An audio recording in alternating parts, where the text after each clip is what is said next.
Ichkarida bilishingiz uchun hech kim yo'q. Rulni o'zi burilyapti. Xitoy avtomobil sanoati doimgidek aytganimdek hayratda qoldirishda davom etmoqda. Albatta bu hozir aytib bermoqchi bo'lgan funksiyam yangilik emas. Bu oldin Tesla'larda ham bo'lgan, hozirgi kunda Li'da ham bor, lekin BYD Leopard avtomobillarida ham bu funksiya borligi meni hayratda qoldirdi. To'g'risi qarang, bu Leopard 3, undan tashqari BYD Song Plus Champion 24, 25, 26 modellari Yuan Up avtomobillarida avtoparkovka tizimi bor va masofadan turish boshqarish funksiyasi bor. Bu mana BYD o'zini mobil ilovasi, aynan Xitoyda ishlab chiqarilganlari. Demak, rasmiy dilerlik markazlari o'rnatib beradigan bu ilovada afsuski avtoparkovka ishlamaydi. Nafaqat avtoparkovka, balki avtomobilni masofadan turib to'laqonli boshqarish imkoniyati bor. Faqatgina Xitoydan olib kirilgan avtomobillardagina. Buni qarang.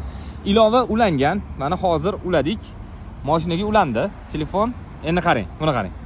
Rulni burilishini yaqinroq olib kelaylik. Bu katta bolalarni o'yinchog'i ekan, haqiqiy simulyator. Keling bu yoqqa, aka.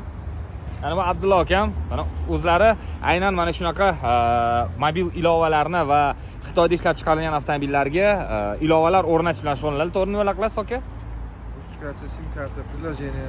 Rusifikatsiya, sim karta, приложение, master account hammasini kafolatli qilib beradilar. Juda ham zo'r, sifatli. Endi qarang. Bitta bosing mana aka.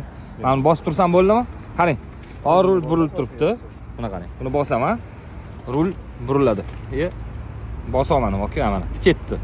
Ichkarida bilishingiz uchun hech kim yo'q. Rulni o'zi burilyapti. Endi xuddi shu tariqa buni oldiga burib yurg'izamiz hozir. Qarang, mana orqaga qaytardim. Endi buni bunday qilsam, mashina oldiga yuradi. Mana qarang, hech kim yo'q.